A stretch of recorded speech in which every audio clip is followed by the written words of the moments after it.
السلام علیکم ورحمۃ اللہ وبرکاتہ نحمدہ ونصلی علی رسولہ الکریم اما بعد فاعوذ باللہ من الشیطان الرجیم بسم اللہ الرحمن الرحیم.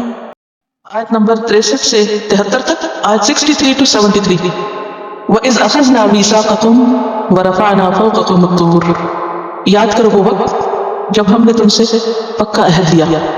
بنی اسرائیل مدینہ میں بھی آباد تھے اور مدینہ کے آس پاس بھی. جب قرآن اتر رہا تھا تو اس میں صرف اہل ایمان کے لیے ہی نہیں، اہل کتاب کے لیے بھی یاد دہانی تھی. اور جتنی بار ان کا ذکر آتا ہے وہاں پر آپ دیکھتے ہیں کہ اذ کا لفظ آتا ہے. یاد کرو وہ وقت، تو کس کو یاد دہانی کرائی جا رہی ہے؟ اس وقت کے بنی اسرائیل کو اور اس کے بعد کے لوگوں کو بھی، کہ اپنی تاریخ کو دیکھو، اس وقت کو یاد کرو. کیوں؟ تاکہ وہ بات جو ان کے آباء و اجداد سے کہی گئی تھی اسے یہ بھی یاد کریں، جس پر انہیں عمل کرنے کے لیے کہا گیا اس پر یہ بھی عمل کریں. وَإِذْ أَخَذْنَا مِيثَاقَكُمْ، جب لیا ہم نے تم سے پکا وعدہ. کس بات کا وعدہ؟ تورات پر عمل کرنے کا وعدہ. تب لیا گیا جب ان کے اندر عمل کی کمزوری آ گئی، جب انہوں نے اللہ کی کتاب سے غفلت برتنا شروع کی، جب اللہ کی آیات کو اپنی پیٹھ پیچھے ڈال دیا. اور کس طرح یہ وعدہ لیا گیا؟ وَرَفَعْنَا فَوْقَكُمُ الطُّورَ، اٹھایا ہم نے تم پر طور کو، یعنی کوہ طور کو ان کے سروں کے اوپر چھتری کی طرح چھا کے ان سے عہد لیا گیا. سوچئے کہ ایک پہاڑ زمین سے اکھیڑا جائے اور اٹھا کر ان کے سروں پر مسلط کیا جائے. سورۃ الاعراف 171 میں آتا ہے وَإِذْ نَتَقْنَا الْجَبَلَ فَوْقَهُمْ كَأَنَّهُ ظُلَّةٌ، اور جب ہم نے ان کے اوپر پہاڑ اٹھا کر چھتری کی طرح چھا دیا. ظلہ یعنی پورا سائبان جیسے ایک ہوتا ہے نا، جیسے آپ سمجھے کہ چھت کی طرح لیکن بغیر دیواروں کا. امیجن کریں تھوڑی دیر کے لیے کہ آپ کسی میدان میں کھڑے ہیں اور یکایک ایک پہاڑ اپنی جگہ سے اٹھتا ہے اور آپ کے سر پہ آ کے معلق ہو جاتا ہے. اس وقت کہا گیا خذوا ما آتیناکم بقوة، پکڑ لو، لے لو جو بھی ہم نے تم کو دیا ہے. تورات میں سے جو بھی تمہارے پاس ہے اسے قوت یعنی مضبوطی سے پکڑو. مضبوطی سے پکڑنے سے مراد صرف ہاتھوں کے ساتھ مضبوط زور سے پکڑنا نہیں کہ پوری طاقت لگا کے کسی چیز کو پکڑ لیا جائے. کتاب حسی طور پر بھی احتیاط کے ساتھ مضبوطی کے ساتھ پکڑی جاتی ہے اور اس کے ساتھ ساتھ مانوی طور پر بھی، عملی طور پر بھی. اور یہاں اسی کی طرف اشارہ ہے، یعنی اس کے اندر جو احکامات ہے، جو کچھ اس میں کہا گیا ہے اس کو پوری طرح لے لو. اس کے احکام کے معاملے میں غفلت نہ برتو، سستی نہ برتو، اس کو چھوڑ نہ دو، اس کو بھلا نہ دو، ایک طرف نہ رکھ دو، طاقوں میں نہ سجا دو. جیسے ماہر القادری کی ایک نظم آپ سب نے سن رکھی ہوگی جس میں وہ قرآن کا شکوہ لکھتے ہیں طاقوں میں سجایا جاتا ہوں، یعنی میری قدر و قیمت اور عظمت کیا رہے گی کہ بس مجھے اونچی جگہوں پر سجا کے رکھ دیا گیا. اور اب حقیقت یہی ہے کہ ہم نے بھی اپنی کتاب کے ساتھ کیا کیا، خوبصورت کیلیگرافی کے ساتھ اس کو ڈیکوریشن پیس بنا دیا گیا ہے، یا یہ کہ اس کو بہت عزت، ادب، تقدس، احترام کے ساتھ بہت سنبھال کے رکھ دیا گیا اور کھولنے کی نوبت کم ہی آتی. تو یہاں کیا کہا جا رہا ہے؟ پکڑو اس کو قوت کے ساتھ، اور صرف پکڑ ہی نہ لو بلکہ وَاذْكُرُوا مَا فِيهِ، یاد رکھو اس کو جو بھی اس میں ہے. کسی بھی چیز کو یاد رکھنے کا طریقہ کیا ہے؟ بار بار پڑھنا، بار بار دہرانا، دیکھتے رہنا. یعنی اس کتاب کو زبان سے بھی اور عمل کے ساتھ دہراتے رہو. یعنی تمہاری زندگی اس کتاب کے ساتھ گزرنی چاہیے. کیوں ضروری ہے یہ؟ لعلکم تتقون، تاکہ تمہارے اندر تقوی پیدا ہو. پیچھے آپ پڑھ چکے ہیں کہ جب تمام انسانوں کو اللہ کی عبادت کا حکم دیا گیا یا ایھا الناس اعبدوا ربکم، اے لوگوں اپنے رب کی عبادت کرو، تو وجہ کیا بتائی گئی کہ عبادت کیوں کرو؟ لعلکم تتقون، تاکہ تمہارے اندر تقوی آئے، خدا کا ڈر آئے، خدا کے احکامات کی اطاعت کا طریقہ آئے اور اس کی نافرمانی سے بچ سکو. یہی تقوی ہوتا ہے نا، اللہ کی اطاعت کرنا اور نافرمانی سے بچنا، تاکہ انسان آخرت کی مصیبت سے بچ سکے. لعلکم تتقون. اسی طرح قرآن مجید میں جہاں روزوں کی فرضیت کا ذکر آتا ہے یا ایھا الذین آمنوا کتب علیکم الصیام کما کتب علی الذین من قبلکم لعلکم تتقون، تو عبادت کا مقصود کیا ہے؟ تقوی پیدا ہو. اس آیت سے کئی باتیں ہمیں پتہ چلتی ہیں. نمبر ایک یہ کہ اس میں بنی اسرائیل سے پکا وعدہ لیا گیا کتاب کو پڑھنے کا اور اس پر عمل کرنے کا. نمبر دو کہ وہ وعدہ محض زبانی وعدہ نہیں تھا بلکہ عملی طور پر پہاڑ کو ان کے سر پر مسلط کر کے وعدہ لیا گیا کہ مانتے ہو کہ نہیں، ورنہ یہ پہاڑ تمہارے سروں پہ گرے گا آ کے. یہاں یہ بات بھی پتہ چلتی ہے کہ اللہ سبحانہ وتعالیٰ ہر چیز پر قادر ہے. وہ چاہے تو ایک کن کہہ کے پہاڑ کو اٹھا دے اور لوگوں کے سر پہ کھڑا کر دے اور بغیر کسی سہارے کے اس کو کھڑا رکھے، ٹکائے رکھے. سمجھانا تو ضروری. مثلاً آپ اپنے بچے کو کہتے ہیں کہ یہ کام کرو، اگر وہ نہیں کرتا تو آنکھیں نکال کے کہتے ہیں، یہ کان پکڑ کے کہتے ہیں یہ کچھ کیا نہیں کہنا چاہیے، کہنا چاہیے، تاکہ بڑے ہو کے وہ یہ نہ کہے کہ آپ نے مجھے کیوں نہیں سمجھایا. آپ مجھے سمجھاتے تو اللہ تعالیٰ تو حجت تمام کر رہے ہیں کہ کوئی یہ نہ کہے کہ ہمیں بتایا نہیں گیا. بعض اوقات کسی کو صرف الفاظ اثر کر جاتے ہیں اور بعض لوگوں کو الفاظ کے ساتھ سختی بھی چاہیے ہوتی ہے. یہ جو لوگ کہتے ہیں نا کہ لا اکراہ فی الدین، دین میں کوئی جبر نہیں، ٹھیک ہے، جب تک آپ مسلمان نہیں تو آپ کو جبر نہیں، جب آپ مسلمان ہو گئے تو پھر کیا ہے، جبر ہے۔ ماں باپ کا کیا فرض ہے کہ اگر بچے نماز نہ پڑھے تو کیا کریں، چھوڑ دیں، کیا حکم ہے، 10 سال کا بچہ ہو جائے تو پھر مار کر بھی پڑھاؤ۔ اب کوئی کہے ایسے نماز کا کیا فائدہ جو مار کے پڑھائی جائے، کیونکہ ابھی اس کی عقل اتنی میچور نہیں کہ وہ اپنے نفع نقصان کو سمجھ سکے، ابھی اس کو نصیحت کے ساتھ مار کی بھی ضرورت ہے، حتیٰ کہ وہ عقل کی پختگی کی عمر کو پہنچ جائے پھر خود فیصلہ کر لے کہ اسے کچھ کرنا ہے یا نہیں، پھر اللہ کے یہاں جواب دے دے۔ جب تک وہ چھوٹا، تو بنی اسرائیل بھی ابھی اتنے میچور نہیں ہوئے تھے، تو ان کو صرف زبان سے نہیں بلکہ عملی طور پر ڈانٹ کے اور ایک پہاڑ سر پر مسلط کر کے سمجھایا جا رہا ہے کہ لے لو اس کتاب کو مضبوطی سے۔ اس آیت سے یہ بات پتہ چلتی ہے کہ یہ بات صرف بنی اسرائیل کے کیونکہ عام حکم ہمارے لیے بھی ہے، ہمیں بھی اس سے نصیحت پکڑنی چاہیے کہ اللہ سبحانہ وتعالیٰ نے جو کتاب ہمیں دی ہے وہ پکڑنے کے لیے ہے اور مضبوطی سے پکڑنے کے لیے، یہ نہیں کہ انسان دل چاہے تو پڑھ لے، نہیں دل چاہتا تو نہ پڑھے، نہیں، وَاذْكُرُوا مَا فِيهِ، اسے پڑھتے رہو، اس کی تلاوت کرتے رہو۔ کچھ لوگ کہتے ہیں کیا فائدہ تلاوت، آپ کو نہیں پتا اور وہ کیا ہمارے دل کا حال ایک ہی ہوتا تھا، نہیں ہوتا تھا، دل پلٹ پلٹ ہوتا رہتا ہے، وہی آیتیں آپ ایک دفعہ پڑھتے ہیں آپ کو سمجھ نہیں آتی، دوسری دفعہ وہی پڑھتے ہیں تو آپ رونے لگ جاتے ہیں، تیسری دفعہ پڑھتے ہیں پھر آپ اوپر سے گزر جاتے ہیں، چوتھی دفعہ کچھ اور حال ہوتا ہے۔ تو جس طرح روز انسان کو غذا کی ضرورت ہوتی ہے، آکسیجن کی ضرورت ہوتی ہے، اسی طرح کتاب کی اور ذکر جو ہوتا ہے نا تکرار کے لیے ہوتا ہے، بار بار کرو، بار بار کرو، وَاذْكُرُوا مَا فِيهِ، پڑھو بھی اور اس کو سمجھو بھی اور اس پر عمل بھی کرتے رہو، لعلکم تتقون۔ اس سے یہ بات بھی پتہ چلتی ہے کہ تقوی پیدا کرنے کے لیے کتاب کو پکڑ کے رکھنا، اس کو بار بار پڑھنا اور اس پر عمل کرنا ضروری ہے۔ اور یہ بات بھی سمجھ میں آتی ہے کہ ایک نیکی دوسری نیکی کے ساتھ تعاون کرتی ہے، ملتی ہے، یعنی کتاب کا پڑھنا تقوی کے لیے، تقوی سے کتاب کی سمجھ، وہ پورا ایک سائیکل بن جاتا ہے، یعنی آپ میں تقوی ہے تو آپ کو ہدایت ملے گی، ہدایت آ گئی تو تقوی میں اضافہ ہوگا، پھر تقوی اور وہ مضبوطی آتی چلی جائے گی۔ اگر آپ نے سرکل کہیں سے بھی توڑ دیا تو پھر نہ تقوی رہے گا اور نہ ہی کتاب سے تعلق رہے گا۔ کیا سمجھ میں آیا؟ ایک بات اگر یاد رکھے تو کافی ہے، اس پوری آیت میں سے تقوی کے لیے کتاب سے تعلق ضروری ہے۔ خذوا ما آتیناکم بقوۃ واذکروا ما فیہ لعلکم تتقون۔ تو کتاب میں تدبر، غور و فکر، اس کا پڑھنا، اس کا پڑھانا، اس کا علم حاصل کرنا، اس کا سیکھنا، یہ سب کیا ہے؟ تقوی کے حصول کا ذریعہ ہے۔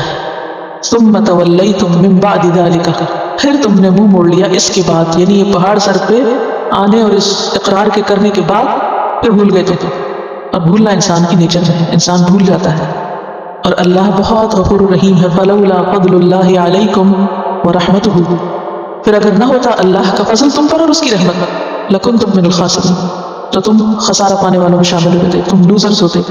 تو اس میں بنی اسرائیل کو ملامت بھی کی جا رہی کہ دیکھو تم نے کیا کیا، وعدہ کر کے پھر گئے، عہد بھلا دیا، اور جب انسان اپنا عہد بھولتا ہے تو اللہ سبحانہ وتعالیٰ بندے کو پھر بھی مزید مہلت دے دیتا ہے اور بونس دے دیتا ہے اور چھوٹ دے دیتا ہے، کیونکہ اس وقت جیسے پہاڑ گرنے لگا تو ان کا نہیں آپ معاف کر دیں، ہم پکڑ کے رکھیں گے، آپ پہاڑ ہٹا لیں ہم سے۔ جب ہٹ گیا کچھ دن کے بعد پھر اسی جگہ پہ آ گئے، اللہ تعالیٰ نے پھر یہ نہیں کیا کہ دوبارہ میں پہاڑ لا رہا ہوں، اللہ نے ان کو زندگی جتنی بھی ان کی تھی وہ گزارنے کا وقت اور مہلت دی، اور ان میں سے کچھ لوگوں نے توبہ بھی کی ہوگی۔ تو یہ جو ہمیں مہلت مل جاتی ہے نا، ہماری رسی دراز کر دی جاتی ہے اور ہمیں وقت مل جاتا ہے اور مواقع ملتے ہیں، یہ اللہ کی خاص رحمت ہوتی تھی، لیکن ہم اس کا کبھی شکر ادا نہیں کرتے تھے۔ کتنی مرتبہ ہم بہت سے حادثوں سے نکل جاتے ہیں، ہمیں بار بار اللہ تعالیٰ چانس دے دیتے ہیں، ہم ایک چیز لیتے ہیں پھر چھوڑ دیتے ہیں، پھر بھول جاتے ہیں، تو یہ سب اس کا فضل ہے، اس میں ہمارا کوئی کمال نہیں۔ اگر آج ہم اس مجلس میں بیٹھے ہوئے ہیں تو یہ سب اس کا فضل ہے، تو اس اللہ کے فضل اور رحمت پر بھی ہمیں شکر گزار ہوتے رہنا چاہیے۔ وَلَقَدْ عَلِمْتُمُ الَّذِينَ، اب تاریخ کا ایک اور پہلو یاد کرایا جا رہا ہے، اور یقینی طور پر تم کو پتہ ہے، تم اپنی ہسٹری کے اس واقعے کو جانتے ہو، کن کو کہا جا رہا ہے؟ اس دور کے موجود بنی اسرائیل کو ماضی کا سبق یاد دلایا جا رہا ہے۔ کون سا واقعہ؟ ان لوگوں کا واقعہ اعتدوا منکم فی السبت، جنہوں نے سبت کے دن، ہفتے کے دن کی خلاف ورزی کی تھی، حد سے بڑھ گئے تھے۔ اس واقعے کی تفصیل سورۃ الاعراف آیت 163 میں ملتی تھی، وہاں تفصیل کے ساتھ یہ واقعہ بیان ہوا ہے۔ بات یہ کہ جسے مسلمانوں کے جمعہ کا دن معتبر ہے، کرسچنس کے ہاں اتوار کا ہے، اسی طرح یہود کے ہاں ہفتے کا دن تھا، اور ان کے لیے پابندی یہ تھی کہ ہفتے کے دن وہ کوئی بھی کام نہیں کر سکتے تھے، انہیں ہر طرح کے کام کاج سے چھٹی کرنی ہوتی تھی۔ اور بات یہ ہے کہ بہت زر پرست اور دنیا کی محبت میں ڈوبے ہوئے لوگ تھے، ان کے لیے ایک دن کام کاروبار بند رکھنا بہت مشکل چیز تھی، 7 days a week کام کرنا چاہتے تھے۔ اب کیا ہوا کہ اللہ نے ان کو آزمایا ہے۔ ان میں سے ایک گروہ ایک خاص بستی میں رہتا تھا جو سمندر کے کنارے تھی، جن کا کام مچھلیاں پکڑنا تھا۔ ان کو حکم یہ تھا کہ ہفتے کے دن مچھلیاں نہیں پکڑو، لیکن ہوتا یہ تھا کہ ہفتے کے دن ہی مچھلیاں خوب اوپر آتی تھی اور باقی دنوں میں اتنی مچھلیاں نہیں آتی تھی۔ تو اب کیا ہوا، انہوں نے ایک طریقہ سوچا، اور طریقہ کیا تھا کہ جمعے کے دن جال لگا دیتے تھے، ہفتے کے دن کچھ نہیں کرتے، مچھلیاں خود ہی آتی رہتی جال میں، اور اتوار کے دن جال نکال لیتے، خوب مچھلیاں پکڑتے، خوب عیش کرتے تھے، اور کیا کہتے تھے، ہم نے تو کچھ کیا نہیں، تو معصوم لوگ ہیں، ہفتے کے دن تو کوئی کام ہی نہیں کیا ہم نے۔ یہ کیا تھا دراصل؟ ہیلا سازی، اس کو کہتے ہیں ہیلا کرنا. اور نبی صلی اللہ علیہ وسلم نے خاص طور پر اپنی امت کو سے منع کیا ہے، لا ترتکبوا مرتکبت اليہود فتستحلوا محارم اللہ بأدنى الحیل. وہ نہ کرنا جو یہود نے کیا کہ اللہ کی حرام کردہ چیزوں کو ہیلوں کے ذریعے اپنے لیے حلال کر کر. مثلا ایک ہیلا کیا ہے؟ ربا، سود کو لوگ تجارت سمجھ کر اپنے لیے حلال کر لیتے ہیں. وہ کیا کہتے ہیں؟ انما البیع مثل الربا.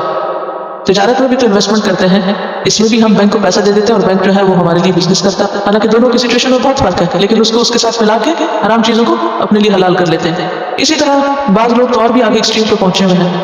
وہ کہتے ہیں مشائخ کی زیارت ہمارے لیے حج ہے، اور ان کا نام قبلہ رکھا ہوا ہے، قبلہ فلانا. آپ نے دیکھا ہوگا کچھ لوگوں کے ساتھ ٹائٹل قبلہ رکھا ہوتا ہے، اور ان کے پاس آنے جانے کو وہ کیا کہتے ہیں؟ حج کے برابر ثواب ہے، اور وہی حج ہو گیا ہمارا. اور اسی طرح پردہ جو ہے وہ تو دل کا پردہ ہوتا ہے، اور انسان کو اپنی نیت صاف رکھنی چاہیے. تو بہت سے احکام جو اللہ کے واضح احکامات ہیں ان کو ہیلوں کے ذریعے اور ایسی چال بازیوں کے ذریعے لوگوں نے اپنے لیے جائز قرار دے دیا. اور بات یہ ہے کہ یہ انسان کے نفس کا شر ہوتا ہے، جب وہ کوئی غلط کام کرنا چاہتا ہے تو اپنے آپ کو 100 بہانے دے کر حرام کو حلال کر لیتا ہے. بہرحال انہوں نے کیا کیا کہ ہفتے کے دن خوب مچھلیاں پکڑی. نتیجہ کیا نکلا؟ فَقُلْنَا لَهُمْ كُونُوا قِرَدَةً خَاسِئِينَ. ہم نے کہا ذلیل بندر بن جاؤ. اللہ نے ان کی شکلیں مسخ کر دی، ان کو بندروں کی طرح بنا دیا. ایسا کیوں ہوا؟ کیونکہ انہوں نے اللہ کے حکم میں تبدیلی کی تھی، ہیلے کے ذریعے حرام کو حلال کیا تھا، تو اللہ نے بھی ان کو انسان کی بجائے بندر بنا دیا. کہا جاتا ہے کہ ان کا جو عقل اور شعور تھا وہ انسانوں جیسا تھا، ایک دوسرے کی شکلیں بھی پہچانتے تھے، لیکن ان کا جو آؤٹ لک تھا وہ سارا بندروں کی طرف ہو گیا. اس آیت سے کئی ایک باتیں ہمیں پتہ چلتی ہیں. پہلی بات تو یہ کہ نبی صلی اللہ علیہ وسلم کے عہد میں جو یہود تھے ان کو ان کی تاریخ یاد کرائی جا رہی ہے تاکہ وہ نصیحت پکڑیں اور ایسا آئندہ کوئی کام نہ کرے جو ان کے آباء و اجداد نے کیا ہے. دوسرا یہ کہ ہیلہ سازی کی حرمت بیان کی جا رہی ہے، کیونکہ ہیلے میں اللہ کی نافرمانی کے ساتھ دھوکہ بھی شامل ہوتا ہے. انسان دوسرے کو دھوکہ دے رہا ہوتا ہے کہ میں ایسا نہیں کر رہا، حالانکہ وہ کر رہا ہوتا ہے، ریٹرن کر رہا ہوتا ہے. پھر یہ بات جو پتہ چلتی ہے کہ اگر کوئی شخص عملی طور پہ خدا کے حکم کی نافرمانی کر رہا ہے لیکن تعویلوں سے ظاہر کر رہا ہے کہ وہ اللہ ہی کی بات مان رہا ہے، تو یہ گمراہی کی ایک قسم ہے. کیا کہ اللہ کا حکم نہ ماننا لیکن اپنی تعویلوں اور باتوں اور اپنی چرب زبانی سے ثابت کرنا کہ میں ہی سب سے بڑا عبادت گزار ہوں اور میں ہی فرما بردار ہوں. تو یہ چیز سخت ناپسندیدہ ہے. اگر کوئی غلطی کر رہا ہے انسان اور کہ میں غلط ہوں، آئی ایم رانگ، تو یہ قصور کم ہے. لیکن غلطی کر کے جسٹیفیکیشن دینا اور غلطی کو سچائی ثابت کرنا یہ انتہائی ناپسندیدہ چیز ہے، کیونکہ اصلاح ہو ہی نہیں سکتی. یہ وہ لوگ ہوتے ہیں جن کی عقل مسخ ہو چکی ہوتی ہے. ویسے دیکھ رہے تو اپنے آپ کو بڑا اسمارٹ سمجھتے ہیں کہ ہم بہت اوور انٹیلیجنٹ ہیں اور بہت اسمارٹ ہیں، لیکن یہ عقل بندی نہیں ہوتی. عقل بندی کیا ہے کہ انسان اللہ کی بات کو ویسا ہی لے جیسا اس نے کہا ہے. کچھ لوگ ایسا ہوتا ہے کہ آیات کا کچھ سے کچھ مفہوم بنا دیتے ہیں اپنی خواہشات پوری کرنے کے لیے اور سمجھتے ہیں کہ ہم بہت سمجھدار ہیں. حالانکہ سمجھداری کیا ہے کہ جو اللہ تعالیٰ فرما رہے ہیں اس کو ایز اٹ از لیا جائے، اپنی مرضی سے اس میں تبدیلی نہ کی جائے، ورنہ کیا نتیجہ نکل سکتا ہے کہ انسان اللہ کی نظروں میں ذلیل و خوار ہو کر رہ جاتا ہے. صرف یہ نہیں کہا کہ بندر بن جاؤ، ساتھ ہی کیا کہا؟ ذلیل بندر بنو. آپ دیکھیں تھوڑی دیر کے لیے بعض اوقات ایسا ہوتا ہے نا کہ کسی حادثے کے نتیجے میں، جلنے کے نتیجے میں، کسی وجہ سے انسان کی شکل میں تبدیلی آ جاتی ہے.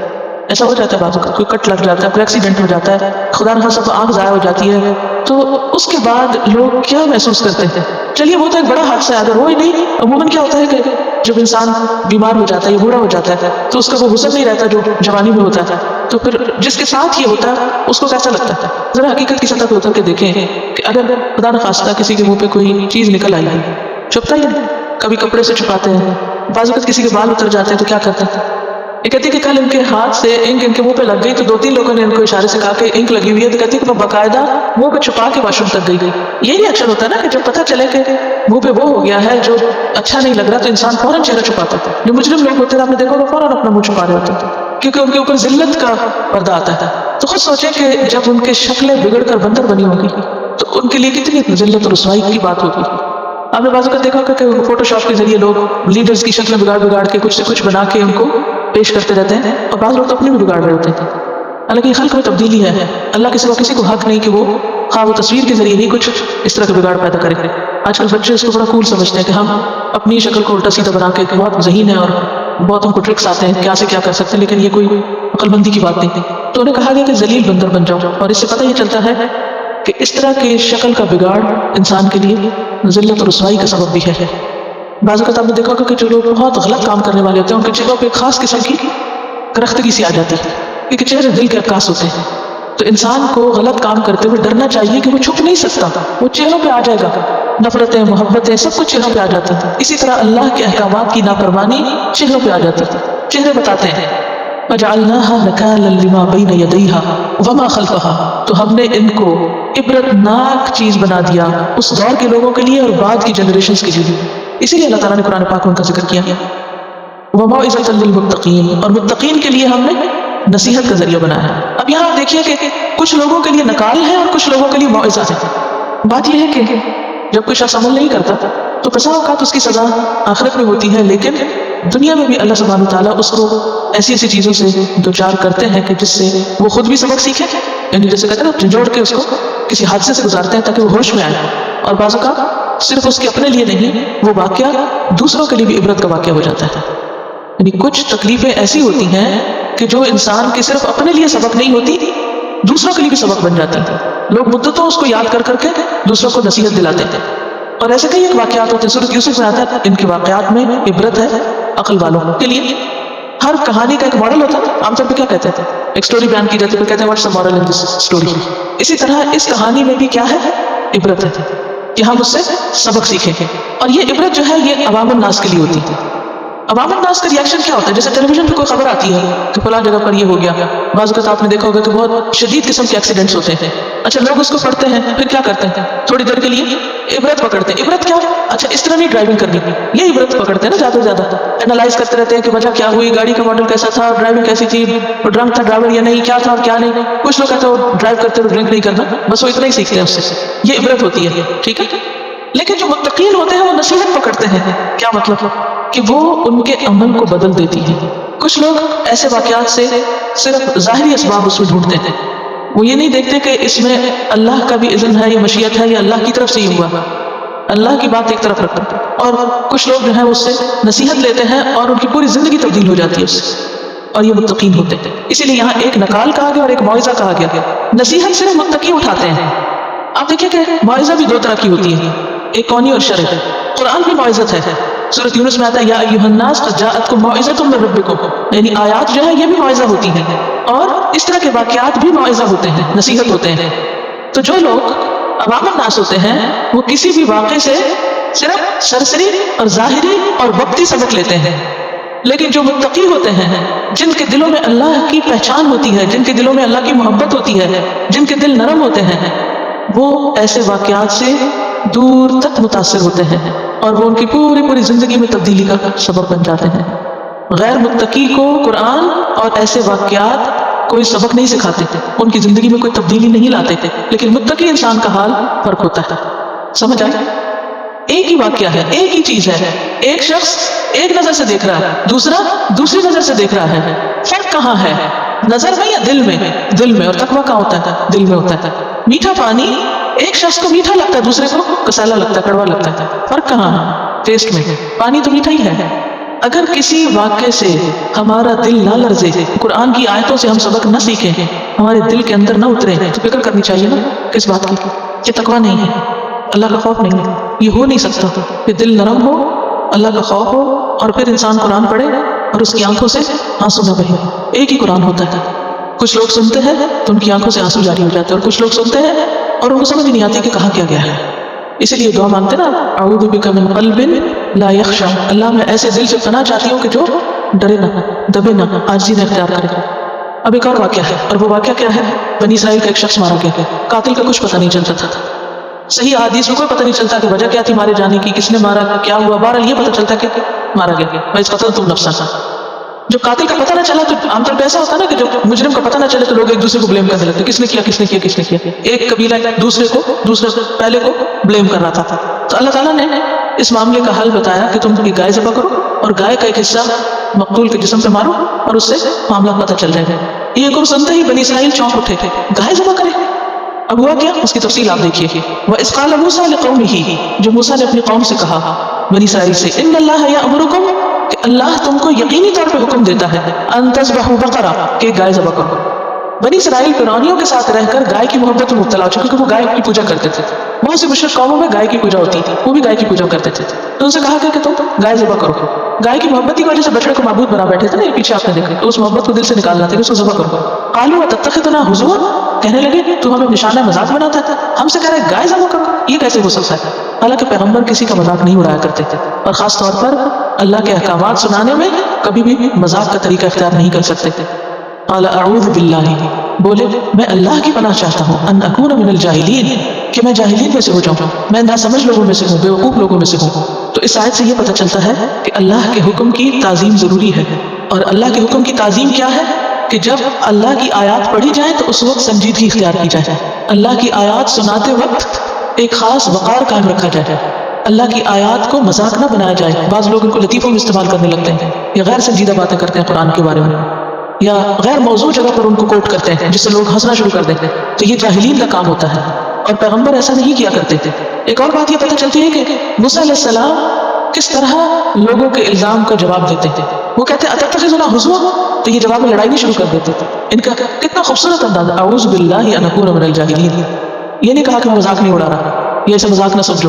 کیا کہا؟ بہت باوقار انداز ہے, اعوذ باللہ ان اکون من الجاہلین, میں جاہلوں میں سے نہیں ہوں. یعنی میں جو کہہ رہا ہوں وہ سنجیدہ ہے اور حق بات ہے, اور یہ اللہ کا حکم ہے. تیل حجت مت کرو, جو کہا جا رہا کرو. اب بنی اسرائیل کا رویہ آگے دیکھیے. پیغمبر اتنی سنجیدگی سے بات کر رہا ہے, قالوا ادع لنا ربک یبین لنا ما ہی, اپنے رب سے جا کے دعا کرو, وہ ہمیں اچھی طرح واضح کرے کہ گائے کیسی ہوئی. پیچھے بھی آپ پڑھ چکے ہیں کہ کس طرح تکبر کا انداز ہے, اور بے رخی کا, اور بے وفائی کا, جفا کا انداز. جاؤ تم اپنے رب سے دعا کرو. What is this? قال انه يقول. اب دیکھیے کہ موسیٰ علیہ السلام کی دعائیں قبول ہوتی تھی. موسیٰ علیہ السلام جاتے ہیں اپنے رب سے بات کرتے ہیں, اللہ تعالیٰ ان کی بات سنتے ہیں اور جواب دیتے ہیں. فوری طور پہ جواب آتا ہے, انه يقول انها بقرة. اللہ تعالیٰ بتاتے ہیں کہ وہ ایک گائے ہے, لا فارض, نہ بوڑھی ہے, ولا بکر, اور نہ جوان ہے, عوان بین ذالک, درمیانی عمر کی گائے ہے. جواب مل گیا. موسیٰ علیہ السلام اپنی قوم سے پھر کہتے ہیں فافعلوا ما تؤمرون, اے میری قوم کر گزرو جو تمہیں کرنا چاہیے, جو حکم ملا ہے اسے پورا کرو. تو اس آیت سے کیا پتہ چلتا ہے؟ ایک تو بنی اسرائیل کی سرکشی, تکبر, اللہ اور رسول کا احترام نہ ہونا, اور پھر جواب ملنے پر بھی مطمئن نہ ہونا. اور یہ بھی پتہ چلتا ہے کہ موسیٰ علیہ السلام کی دعائیں قبول ہوتی تھی. اور موسیٰ علیہ السلام اللہ کے بہت پیارے پیغمبر تھے, جو اس بات میں حیا بھی محسوس کرتے تھے کہ بار بار اللہ کے پاس جا کر قوم کی حجت بازی سامنے رکھے, لیکن مجبور ہوتے تھے ان کے ہاتھوں, اور وہ ان کی بات مانتے نہیں تھے. یہ جو بات ہے نا فافعلوا ما تؤمرون, یہ صرف ان کے لیے نہیں, ہم سب کے لیے ہے. کیا ہے؟ پڑھیے اس کو ذرا. فافعلوا ما تؤمرون, کرو جو کرنے کا حکم ملا, کر ڈالو, حجت بازی نہیں. سمعنا واطعنا, ہم نے سنا, ہم نے مان لیا. فافعلوا ما تؤمرون, مقصد پہ نظر رکھو, اور نیکی کے بارے میں دیر نہیں کرنی چاہیے انسان کو کبھی. ہمیں کیا حکم ملا ہے؟ قرآن مجید میں آتا ہے ساری الی مغفرت, جلدی سے دوڑو مغفرت کی طرف. والسابقون السابقون ففروا الی اللہ, دوڑو اللہ کی طرف. ایک اور جگہ پر آتا ہے وفی ذلک فلیتنافس المتنافسون, مقابلہ بازی کرنے والوں کو ان چیزوں میں مقابلہ کرنا چاہیے, ایک دوسرے سے آگے بڑھ کے اللہ کی بات ماننی چاہیے, نہ کہ حجت بازی کر کے انسان ٹالے. یہ منافقین کی صفت ہوتی ہے. وَإِذَا قَامُوا إِلَى الصَّلَاةِ قَامُوا كُسَالَىٰ, کہ جب نماز کا وقت آتا ہے تو سستی کر کے, ٹال مٹول کر کے ادھر ادھر ہوتے تھے. لیکن اہل ایمان کیا ہوتے ہیں؟ فَفْعَلُوا مَا تُؤْمَرُونَ قَالُوا ادْعُ لَنَا رَبَّكَ يُبَيِّن لَنَا مَا لَوْنُهَا. کہاں باز آنے والے, کہاں ٹلنے والے, حجت باز. پھر کہنے لگے اچھا ذرا ہمیں یہ تو بتائیں کہ اس کا رنگ کیسا ہے. قال انه يقول انها بقرة صفراء. موسیٰ علیہ السلام پوچھ کر پھر آتے ہیں, پھر بتاتے ہیں, اللہ تعالیٰ فرماتے ہیں کہ یہ زرد رنگ کی گائے ہے. فاقع لونها, خوب چمکیلا رنگ ہے اس کا. تسر الناظرین, دیکھنے والوں کو خوش کرتی ہے, یعنی جو دیکھے خوش ہو جائے. تو اس آیت سے کیا پتہ چلتا ہے؟ وہی بنی اسرائیل کی حجت بازی, حکم ماننے میں ٹال مٹول کرنا. اور یہ بات بھی پتہ چلتی ہے کہ بہت سی چیزیں دیکھنے سے انسان کو خوشی حاصل ہوتی ہے, یعنی خوبصورتی انسان کو متاثر کرتی ہے. اب دیکھیے کہ جب ٹیلی ویژن نہیں تھا, کیمرہ نہیں تھا, تصویروں کا دور نہیں تھا, تو اس وقت انسانوں کی معلومات زیادہ تر سنی ہوئی چیزوں پر بیسڈ ہوتی تھی. اسی لیے قصہ گوئی اور کہانیوں کا بہت رواج ہوتا تھا, اور لوگ اپنی امیجنیشن سے کام لیتے تھے, شاید اس طرح اپنی عقل بھی زیادہ استعمال کرتے تھے. بہرحال اب کیا ہے, بہت سی چیزیں صرف سنی نہیں جاتی بلکہ دیکھی بھی جاتی, اور دیکھنے کا اپنا ایک لطف ہوتا ہے. وہ کہتے ہیں کہ picture is worth of 1000 words, دیکھا اور سنا برابر نہیں. قیامت کے دن جنت میں جانے کے بعد بھی, ساری نعمتیں ملنے کے بعد, مغفرت ہو گئی, جہنم سے رہائی ہو گئی, سب کچھ مل گیا, لیکن ان سب چیزوں پر حاوی اور ابا جو خوشی ہوگی وہ ہے اللہ کا دیدار. اس کو دیکھ کر ہر چیز بھول جائے گی بندوں کو, اور باقی ساری نعمتیں حقیر ہو جائیں گی. قرآن مجید میں کفار کے بارے میں آتا ہے کلا انہم ان ربہم یومئذ لمحجوبون، کہ وہ اپنے رب کے دیدار سے محروم رکھے جائیں گے، رب کو دیکھ نہ سکیں گے۔ امام ابن تیمیہ اس کے بارے میں کہتے ہیں کہ یہ حجاب ایک عذاب ہے، یعنی اللہ سے حجاب، یعنی اللہ تعالیٰ کا لوگوں سے اپنے آپ کو چھپانا، یہ کیا ہے؟ کفار کے لیے عذاب کی بدترین شکل ہے، کہ سب سے زیادہ خوبصورت ترین چیز کے دیدار سے محروم ہو گئے۔ یہ جو ہمارے اسلام میں پردے کا کانسیپٹ ہے نا، یعنی عورت جو ہے وہ سب سے خوبصورت چیز ہے دنیا کی اور اس کو اپنے آپ کو چھپا کے رکھنا چاہیے، یہ بھی اسی وجہ سے ہے، کیونکہ دیکھی ہوئی چیز متاثر کرتی ہے انسان کو، یعنی جو دیکھنا ہے اس کے پیرالل کوئی بھی چیز نہیں۔ تو اسی طرح یہاں بھی اللہ سبحانہ وتعالیٰ صرف یہ نہیں کہتے کہ وہ ایک پیلے رنگ کی گائے ہے اور ایسی اور ویسی نہیں، تسر الناظرین، جسے دیکھ کر تم خوش ہو جاؤ۔ قالوا ادع لنا ربک یبین لنا ما ہی، انہوں نے کہا اپنے رب سے دعا کیجئے کہ ہمیں بیان کرے وہ کیسی ہے، کام کرنے والی ہے یا نہیں ہے۔ ان البقرہ تشابہ علینا، گائے ہم پر مشابہ ہو گئی، وانا انشاءاللہ لمہتدون، اور بے شک اگر اللہ نے چاہا ضرور پا لینے والے ہیں، ہمیں ضرور مل ہی جائے گی۔ ایک حدیث میں آتا ہے حضرت ابو ہریرہ کی کہ اگر بنی اسرائیل انشاءاللہ نہ کہتے تو قیامت تک وہ گائے نہ پاتے۔ تو اس آیت سے ہمیں یہ بھی پتہ چل رہا ہے کہ انشاءاللہ کہنے کا بہت بڑا فائدہ ہے۔ جب انسان سچی نیت سے انشاءاللہ کہتا ہے تو اللہ اس سے وہ کام کروا بھی لیتے تھے۔ جب ہماری نیت خراب ہوتی ہے جس کام کو نہ کرنے کے لیے ہم انشاءاللہ کہتے ہیں وہ کام نہیں ہوتا پھر۔ تو انشاءاللہ کہنے کو تو اللہ کے توکل کا ایک اظہار ہے، لیکن حقیقت میں ایک دعا بھی ہے۔ قال انه يقول انها بقرة لا ذلول، موسیٰ علیہ السلام نے آ کے کہا کہ اللہ تعالیٰ فرماتے ہیں کہ وہ ایک گائے ہے لا ذلول تثیر الارض، جس کو ہل چلانے کے لیے ٹرین نہیں کیا گیا، اسے کام میں نہیں لگایا گیا، ولا تسقي الحرث، اور نہ وہ کھیتی کو پانی پلاتی تھی، مسلمۃ صحیح سلامت ہے، محفوظ ہے، بے داغ ہے، لا شیۃ فیہا اسپاٹ لیس ہے۔ قالوا الآن جئت بالحق، کہنے لگے ہاں اب لایا ہے تو حق، اب ہمیں پتہ چلا کہ وہ گائے کیسے ہے، حالانکہ حق تو پہلی بار ہی آ چکا تھا۔ ہمارے دین میں بہت زیادہ سوال کرنے سے دین کے معاملات میں منع کیا گیا ہے۔ قرآن مجید میں اللہ تعالیٰ فرماتے ہیں یا ایھا الذین آمنوا لا تسألوا عن اشیاء ان تبد لکم تسؤکم، اے لوگوں جو ایمان لائے ہو مت پوچھو ان چیزوں کے بارے میں کہ اگر تم پہ ظاہر کر دی جائے تو تم کو بری لگے گی۔ یعنی دین میں غیر ضروری بحث مباحثہ کھوٹ کریت، اس سے دین مشکل ہو جاتا ہے۔ سادہ دین کو بوجھل نہ بناؤ، مشغافیاں نہ کرو، دین میں مشکلات پیدا نہ کرو۔ حضرت علی بیان کرتے ہیں کہ رسول اللہ صلی اللہ علیہ وسلم نے فرمایا انسان کے اسلام کی خوبی یہ ہے کہ وہ لا یعنی چیزوں کو چھوڑ دے، من حسن اسلام المرء ترکہ ما لا یعنیہ۔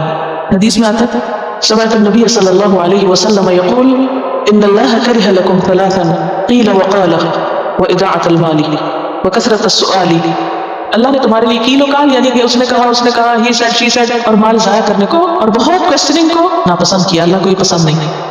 بات یہ ہے کہ جب لوگوں کے اندر عمل کی نیت نہیں رہتی نا، عمل کا شوق نہیں ہوتا، تو پھر وہ صرف عمل سے بچنے کے لیے ہیل و حجت کرتے رہتے ہیں، ٹال مٹول کرتے رہتے ہیں۔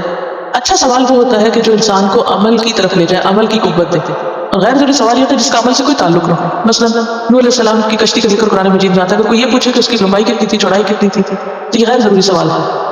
تو جس حد تک اللہ سبحانہ تعالیٰ نے بہت سی چیزوں کی معلومات ہمیں دی، ہمارے لیے وہی کافی، اس سے زیادہ ہمارے پاس ذریعہ کوئی نہیں، کوئی غیب کا علم نہیں۔ ہاں اگر کوئی نظر آ جائے تو اس کی الگ بات ہے۔ فذبحوها، پھر انہوں نے اس کو ذبح کر ہی ڈالا، وما کادوا یفعلون، اور وہ قریب نہ تھا کہ ایسا کرتے تھے، وہ کرنے والے تھے نہیں۔